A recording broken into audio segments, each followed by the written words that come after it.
From the Library of Congress in Washington, D.C.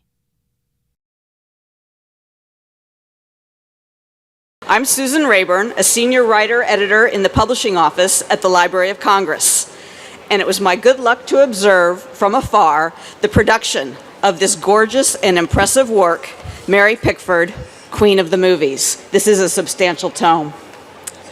It was edited and co-authored by film historian Christel Schmidt. As Mary Pickford, who wrote some of her own screenplays, could tell you, a good story and a good film offer a compelling beginning, middle, and end. So will this introduction. We begin with the Library of Congress and its ongoing association with Mary, America's sweetheart, as she was known since 1914, a pioneering film artist and a savvy businesswoman. In 1946, she donated her private film collection to the library, which holds about 75% of more than 200 films, the oldest dating back to 1909. This book, 4 years in the making and featuring some 240 images, including rare and never-before published photographs, comprises the work of leading film scholars who contributed insightful pieces on what made Mary Pickford the world's first great movie star, and an artist whose influence on both cinema as an art form and the film industry as a business is still in evidence. Serving as both the book's editor and co-author, Christel Schmidt is the foremost authority on Mary Pickford's films. She won 2 fellowships from the National Endowment for Humanities for her research and has conducted international searches for missing Pickford films. She edited another library publication, Silent Movies, The Birth of Film and Triumph of Movie Culture. This week, you will find her in an LA Times piece on a significant Pickford film from 1911 called Their First Misunderstanding, about a pair of newlyweds that was recently discovered in a New England barn scheduled for demolition. Christel encouraged the film's finder to donate it to the library, which is restoring the film. It will be screened in Keene, New Hampshire next month, and Christel will be presenting that film and 2 other Pickford classics. If you won't be in Keene then, it's a good thing that you are here now. Ladies and gentlemen, Christel Schmidt.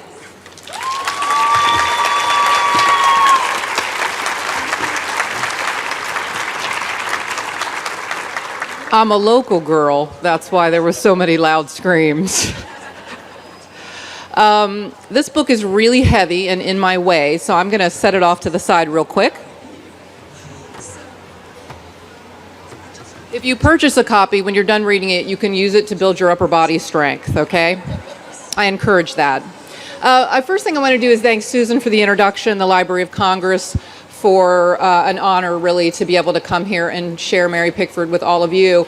But I want to thank you for choosing this tent, because there's a lot of competition here today, and the fact that you're staking out a seat here and you've come to listen to me means a lot. I also have put this image up here so you guys get a chance to see what she is, a movie star in the silent era, so I figured seeing her was kind of important. This is, folks, the founding mother of Hollywood, and I'm going to talk to you a little bit more about that. I'm going to give you kind of an overview of Pickford's life and career, and then I want to open it up to discussion with all of you. I hope that you'll have questions for me, that you won't be shy of being filmed or anything like that. So, some of you may be wondering why a movie star, one who you possibly have never heard of, is sharing the stage with towering historical figures like Woodrow Wilson and Dwight Eisenhower, and serious discussions like subjects on war and civil rights. But Mary Pickford was so much more than a gifted film actress with an enormous fan base who amassed a great fortune. She was a pioneer of a powerful new art form, who became a cultural phenomenon, a national icon, and an unofficial cultural ambassador for the United States. She was also a savvy businesswoman who produced her own films and co-founded a movie studio, one I bet you have heard of, United Artists. Now, Pickford accomplished this all before the age of 30 and before women had earned the right to vote. Her success seems even more remarkable when you consider she was born poor in another country, Canada to be exact, and had no formal education. And I want you guys to keep this in mind as I'm talking about her. No formal education. She was working as an actor in second and third-rate theatrical productions at 7 years old, supporting her family.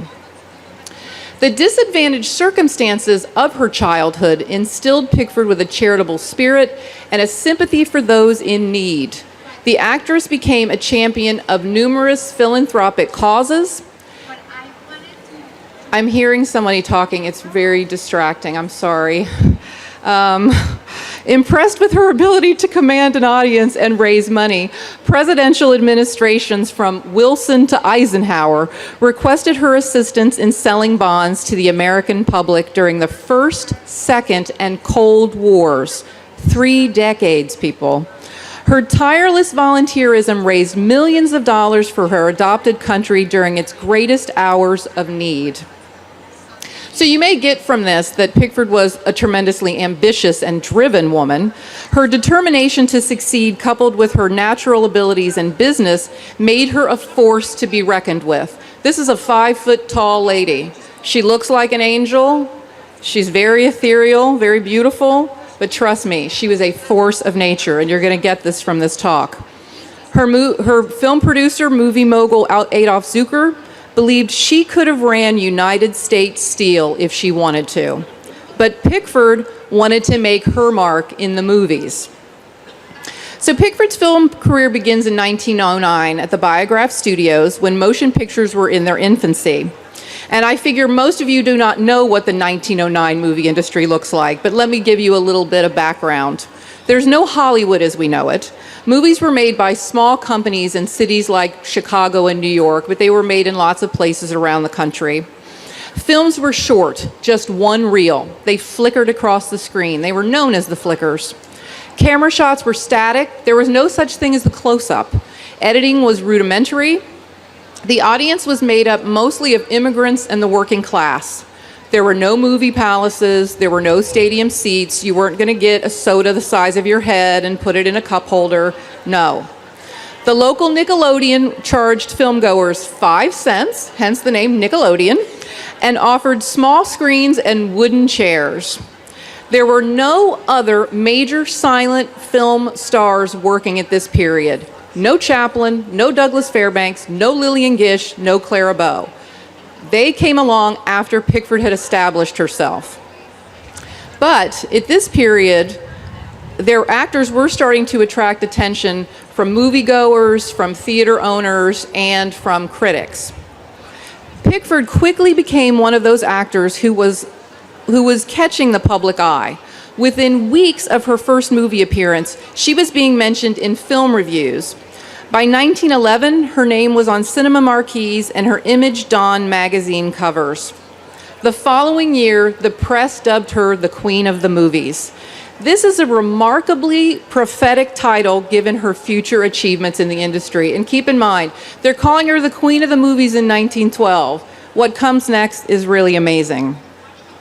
So 1913 sees the advent of the feature film, anything that's 4 reels or more, the feature film, what we know today, and the rise of Hollywood, which would soon become the center of movie production. In less than a year, Pickford dominated both.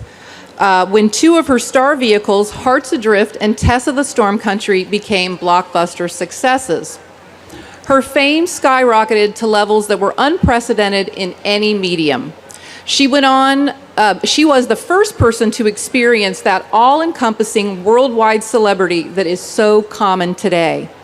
The extent of her popularity and the intensity of the feeling she engendered in her fans is similar to what performers like Elvis, the Beatles, and Michael Jackson would later encounter. And to update myself, I'll say Bieber and Gaga, because it's on that level. Her producer, Adolf Zucker, remembered the experience as more than a little frightening, so there was a dark side to this. Through her talent, box office dominance, and fame, Pickford had come to symbolize what the movies, still thought to be a second-class entertainment, could be: beautiful, lucrative, and important. So let me explain how people looked at early cinema. People thought then about early cinema the way most of us think today about reality television. So finding Mary Pickford in the movies was like finding Meryl Streep in reality television. She brought prestige to the film industry, and she captured the attention of an increasingly middle-class audience. And the money she was able to bring in, not just through movie ticket sales, but from selling magazines, posters, postcards, and other movie memorabilia, made investors take notice and decided, hey, maybe this Hollywood thing is something we should get involved in. So she really brings the big money people to Hollywood. Now, Pickford was no doubt thrilled to play a role in the uplift of cinema. She had long considered film an art form. In 1911, she was already referring to the movies as art. And this makes her a real visionary, because at the time, very few people saw any artistic potential in the medium. But Pickford had found success in moving pictures, and she was determined not to let her work be dismissed as insignificant. The quality of her films was foremost in her mind when she negotiated a groundbreaking movie contract with Famous Players Film Company, which later became Paramount Pictures. And this is in 1916. The 24-year-old actress asked for and received her own production company. Now, today we all talk about directors, right? The Scorseses of the world. And there were certainly silent film directors who were very important. We're not saying that. But in Pickford today, you wanted to be the producer. You know why? Because you hired the director and you got to push him around. So the Pickford Film Corporation did not give her complete creative autonomy, but she still obtained an impressive amount of control that rocked the industry.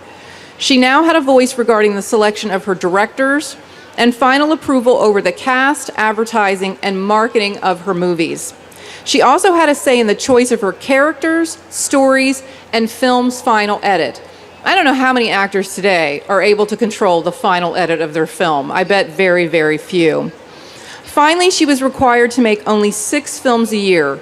6 features, okay? She had been making twice that amount, and they now guaranteed her a reasonable amount of time off in between. Now, Mary Pickford was a workaholic. She didn't want time off in between because I need to go to Fiji and rest. She wanted to have enough time so she could make her next production a good production, a quality production. And something that we should keep in mind is Mary Pickford movies didn't need to be good because Mary Pickford was in them. And people would go see them regardless. She wanted them to be good movies. Pickford also received an extraordinary salary. Her new contract guaranteed her a 2-year income of over $1 million, or 50% of her films. Whichever was greater is what she got. Now, she was paid in weekly installments of $10,000. At the time, movie star salaries were between $1,000 and $5,000 a week. Now, these are all remarkable figures when you consider that the average American's yearly income was, wait for it, $750 a year. A year. Famous Players also agreed to give her a $300,000 signing bonus and an additional $40,000 for the 4 weeks she and her mother spent negotiating the contract. There was no downtime for Mary Pickford. If she was working, she was getting paid.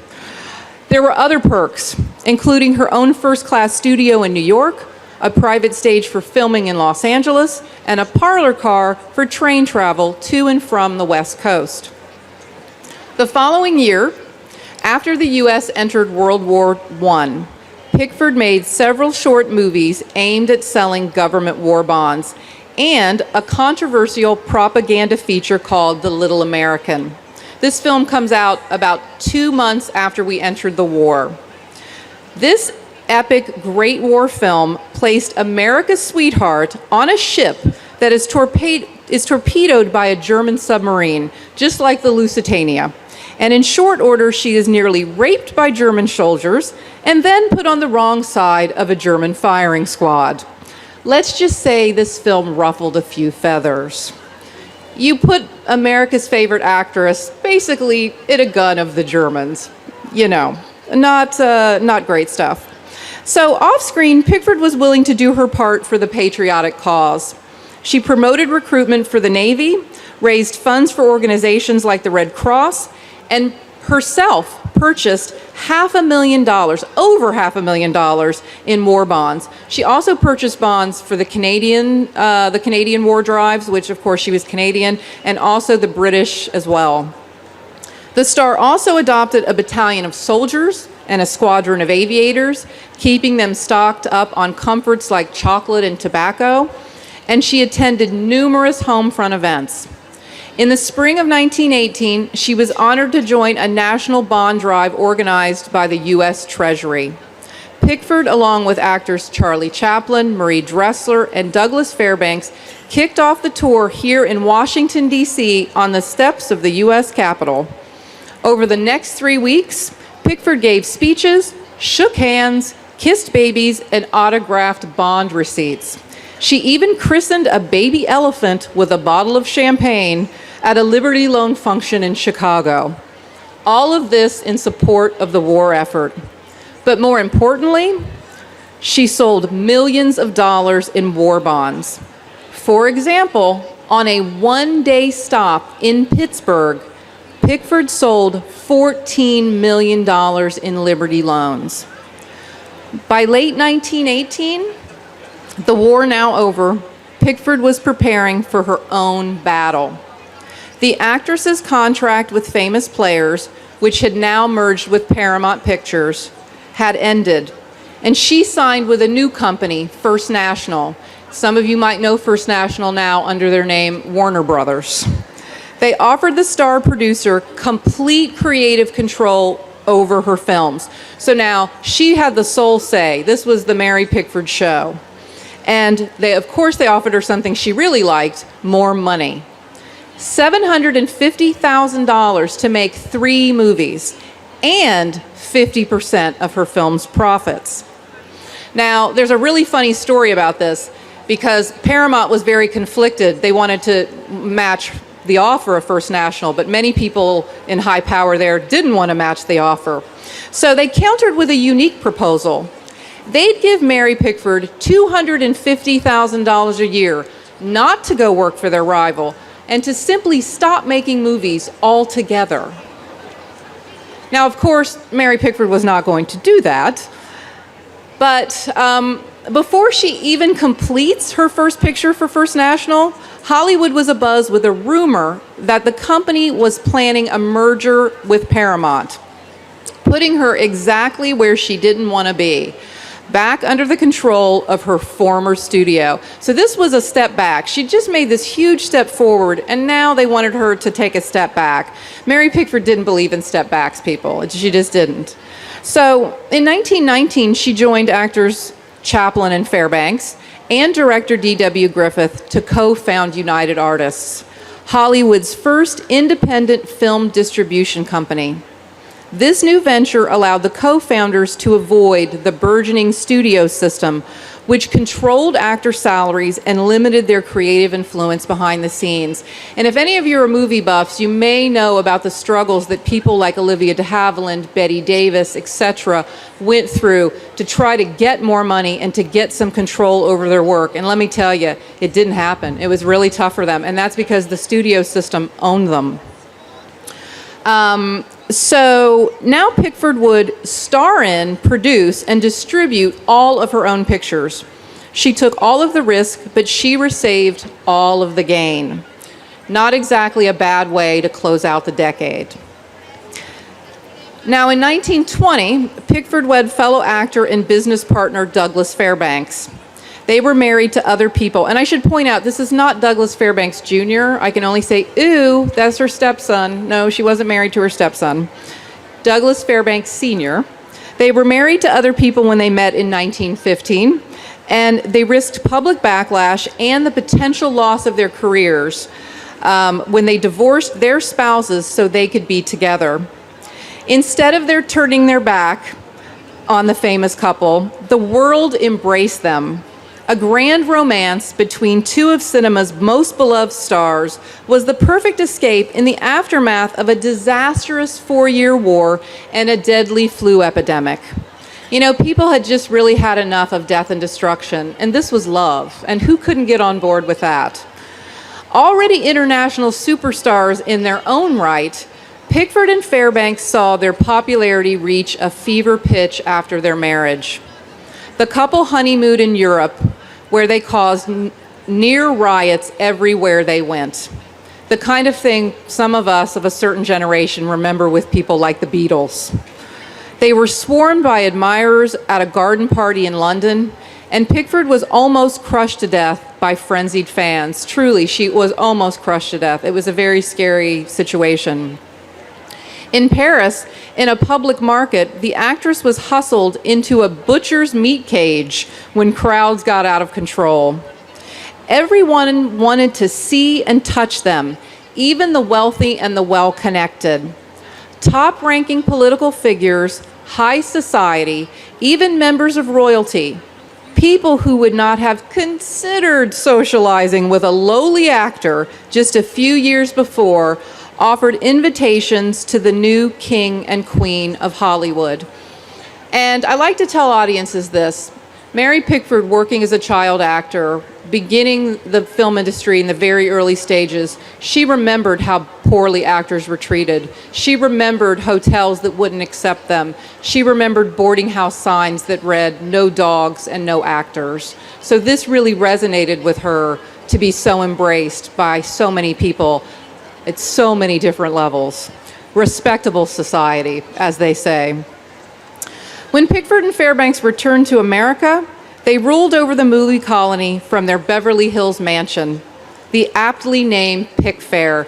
Now, if people don't know about Mary Pickford, I often find they do know about Pickfair. How many people know Pickfair? Raise your hands if you know Pickfair. Yeah, all right, okay. Well, Pickfair was also known as the White House of the West Coast, as it was sometimes called.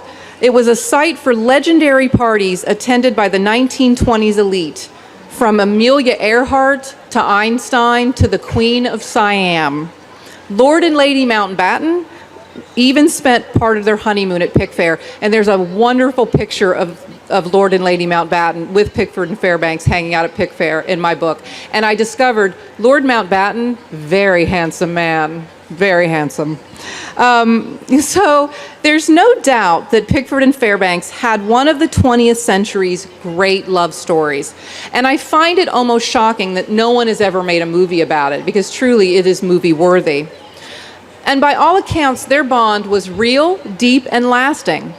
They had a modern marriage, one of equals who shared the public and private spheres, and had a union based on friendship and mutual interests. Their similar work ethic and love for filmmaking made for a strong connection. The pair co-owned Pickford Fairbanks Studio, where they made their movies on adjacent lots, frequently visiting each other's sets and providing the occasional uncredited cameo in each other's films. Actress Pola Negri, who's most famously known now as the woman who threw herself on Rudolph Valentino's casket, always remembered how they sat next to each other. Pickford and Fairbanks always sat next to each other. They were romantically holding hands, and they shared their latest box office numbers with Pickfair guests. So I get this wonderful picture, this massive table at Pickfair, and these lovers holding hands and talking about box office numbers. And keep in mind, folks, Pickfair was dry. They didn't serve any alcohol. You might have brought your own, but they didn't serve alcohol. So not surprising, when the silents were replaced by talkies, a change that seemed to come overnight, and their careers began to falter, the marriage became troubled. Pickford wanted to continue making movies. Truly, folks, she never wanted to do anything else. She loved movies. She fought hard for her career, updating her image, most notably by cutting her famous curls, which you can see here, and by being one of the first major stars to appear in a sound film. And this was really brave. She faced it. The industry was changing, and she knew it. And she said, you know what? I'm jumping right in. I got to do what I got to do. And she did it. Fairbanks also appeared in talking pictures, but his heart was no longer in it. And you know, part of it is he was such a boisterous personality. If you know his films, he was a swashbuckler. And you could no longer go on a movie set and run around like a crazy person because you'd catch everything. So he really had to kind of tone his personality down, and he hated it. He hated making sound pictures. So he leaves Hollywood for Europe for a life of almost constant travel. He left Hollywood and his wife for 3 years and continued to travel throughout Europe. He loved to do things like shoot tigers and climb mountains. So as their career slowly came to an end, so did their marriage. They divorced in 1936, and within a year, they had both remarried. But the couple remained connected personally and professionally. They were still co-owners of United Artists and the Pickford Fairbanks studio, so they did see each other. And they did spend time together on occasion without their new spouses.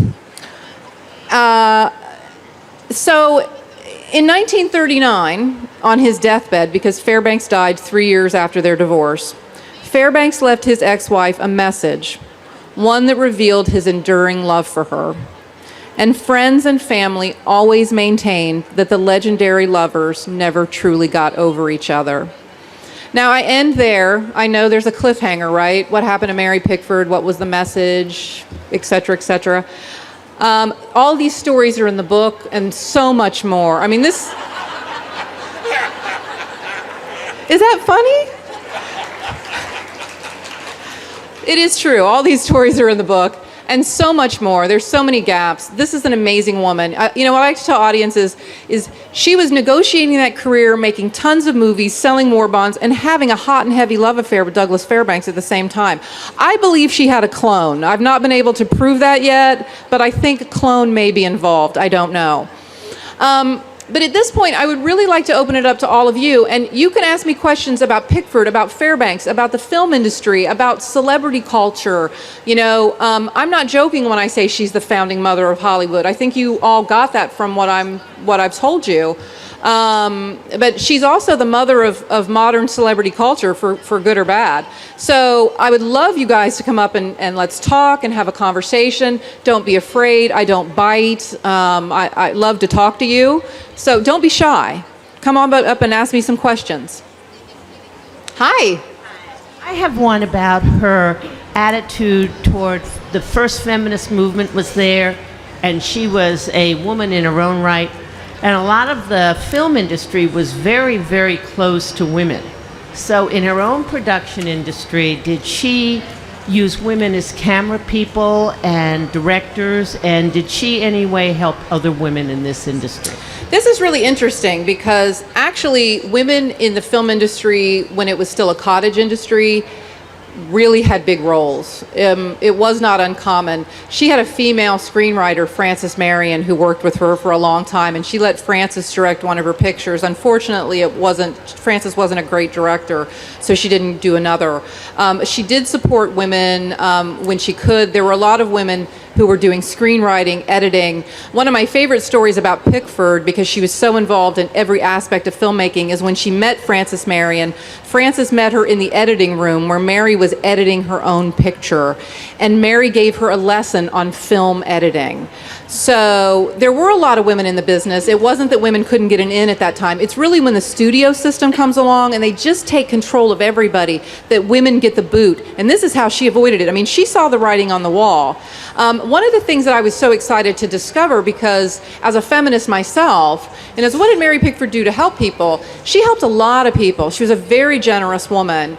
And one of the things I discovered is she frequently touted the fact that she was a working girl. She supported working girls. She was proud to be a working woman. She attended women in business conferences, and she was a supporter of the Equal Rights Amendment for women in the 1930s. She gave an amazing speech right before America entered into World War II, basically speaking out. I mean, before the war, where you're really told, be patriotic, don't criticize your country. But she said that America would not be a true democracy until they brought women in as equal partners in this world. So she was a feminist. You know, it's one of these things where I tell people, she didn't go out, she wasn't a suffragette. It's very difficult when you want to be a star and you want to be popular to take political stands. We all see this now. You know, Sean Penn goes out and does something and says something, and then half the world hates him for it.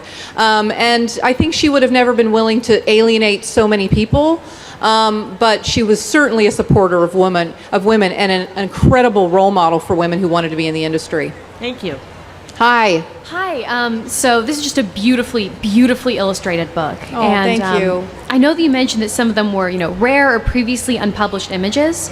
Do you have a favorite or any interesting stories behind, locating some of those?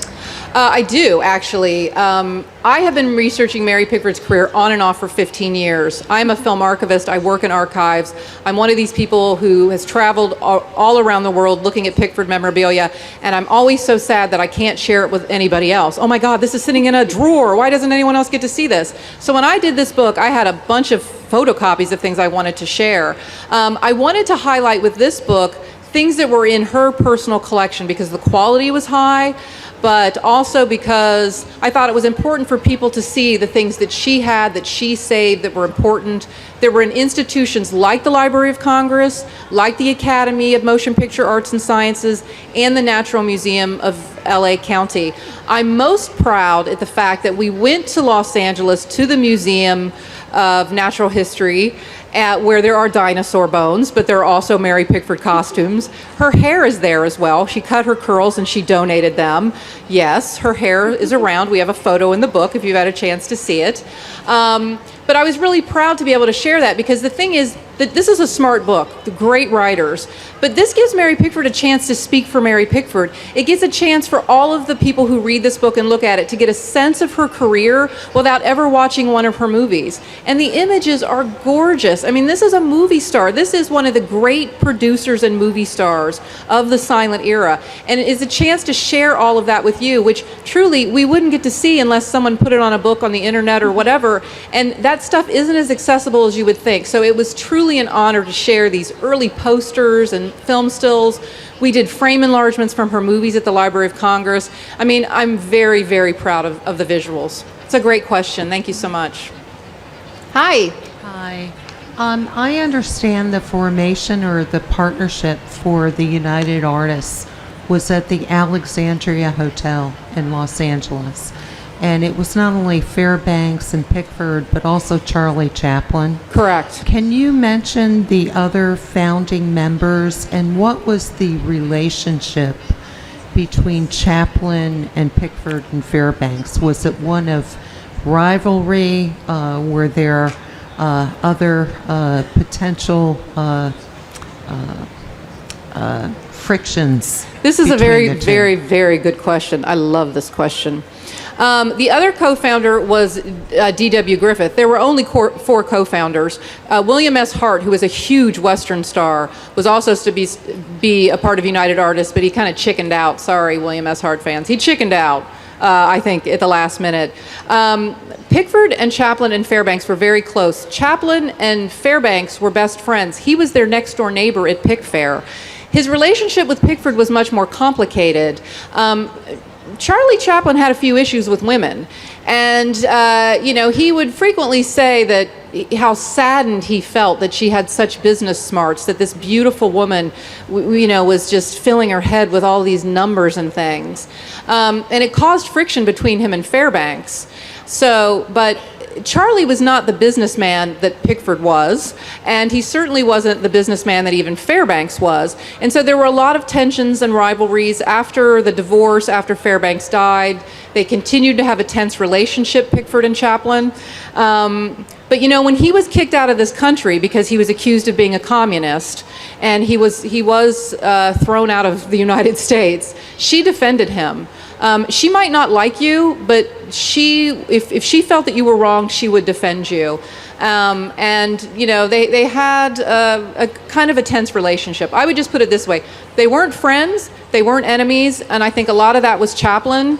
But Pickford could have her difficult moments as well. This is a more general question Yes. about the change from the silent films to the talkies. I assume that a lot of these actors in the silents couldn't make the transition because of their voice. Was it more complicated than that, or was it just they had squeaky voices or whatever? It is a little more complicated.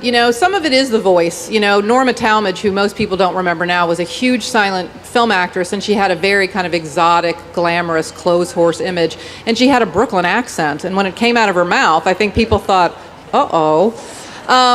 And you have to realize, Mary Pickford had been on the screen for 20 years without a voice. All of a sudden, she had one. The first time I watched one of her sound films after seeing numerous silents, it really stuck out to me. Oh, it's jarring. But Pickford did something else. She was approaching 40. Women's had changed dramatically. I mean, when you see this does not look like a 1920s flapper. So she cut her curls. She tried to update her image, and I think for fans it was just such a huge change. The hair was gone. Instead of looking like a young girl, she could pass for a teenager or early 20s. All of a sudden, she looked like a middle-aged woman, and she was making these films that were not what they expected. So I think there's just kind of a breakdown of the total persona that was hard for people in Pickford's case. I think it just varied. Some of these people, most of the major silent film actors did not make the transition, and I think it was just too hard. I also think the times had changed. The Roaring 20s were on their way out. The 30s comes in. You have Depression. It's gritty. Gangsters were popular, and you had, hookers with hearts of gold, so that changed. And Pickford and Fairbanks were about optimism and pulling yourself up by your bootstraps and American values, and these were all being questioned in the 1930s. So how do you take that into the 1930s? You can't. It's almost impossible. So I hope that helps. Hi. You mentioned that Pickford was already married when she met Fairbanks. Who did she marry, and how old was she when she first married? Her first marriage was to actor Owen Moore, who she had met at Biography. They married in January of 1911. They were frequent co-stars. They were a popular couple, and it was a disastrous marriage. He was sullen. He had a drinking problem, and he was terribly jealous of her career. And then she met a man who was her equal, who had no issue with being called Mr. Pickford, which he was frequently called. He stood by her side. He took her business advice, even after they divorced. And this is remarkable to me. Even after they divorced, even after he was having a public affair with another woman, she gave him business advice. She tried to help him with his career, and she loved him. And he knew that she was the brains. I mean, he knew she was he was a smart businessman, but he knew she knew her stuff. So her second marriage was just much, much better, than her first marriage. She needed an equal. She was a queen, and she needed a king. Hi. Hi there. Did she have any children of her own? Mary Pickford, we believe, could not have children. She did adopt 2 children in her 50s after World War II had ended. And she also had a niece who she adopted. Her sister Lottie had a baby, and she couldn't take care of it, so Mary's mother took care of her niece, who is in my book. I know her niece's children, Mary Pickford's great nieces. They love Mary. They're so excited about the book. And so she was very close with them. And So yeah, she did have family. She just didn't have children of her own. Like I said, we don't believe she could, and she was very close to Douglas Fairbanks Jr., who went to see her up until the very end of her life. I mean, he really considered her a second mother.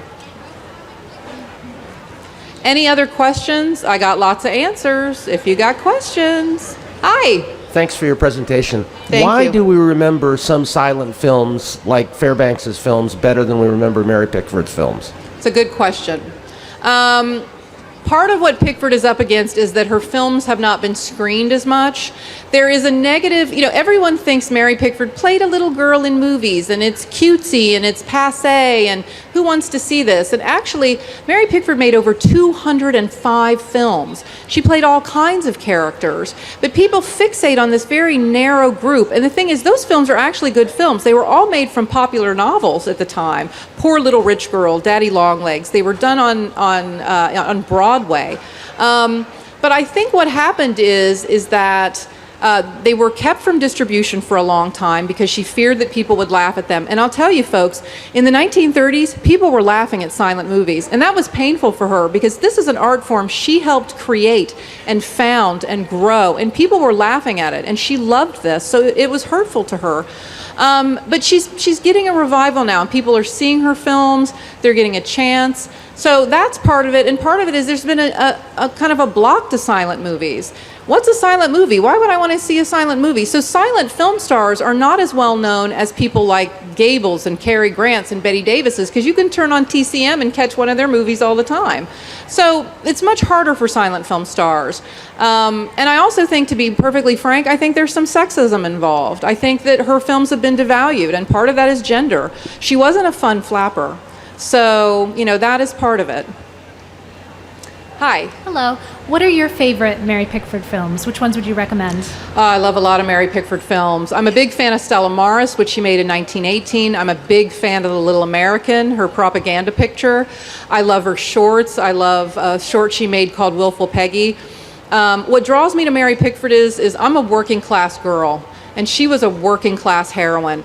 And what I like to say to audiences is Lillian Gish is famously known for the woman who ended up on the ice floe in a film called Way Down East. And Lillian Gish played characters who often would end up on an ice floe or in peril. Mary Pickford played the kind of character that would rescue you from the ice floe. And that is why I like Mary Pickford. And you can find that Mary Pickford in almost any film that you seek out. So the last question was my question, but where can I find these films? Very good question. It's hard. Not all of them are available. They are available in archives. The Library of Congress has a very large collection that's accessible. It is accessible for people who are doing scholarly research. There are a number of things on DVD. The internet has done tremendous things for Pickford's legacy. There's a number of things you can catch online, on YouTube. What's so exciting for me is how many young people have showed up to my speaking events. I met a 12-year-old girl in Indianapolis. I get contacted by young women. There are a large group of women, and I mean younger, 20 and younger, who are finding this person who lived so long ago in their mind a role model, and that is just really rewarding and well-deserved, because the truth is, if you came in here not knowing Mary Pickford was, I hope you now go out here knowing that you should have known who she was and that you learned a little bit more about her.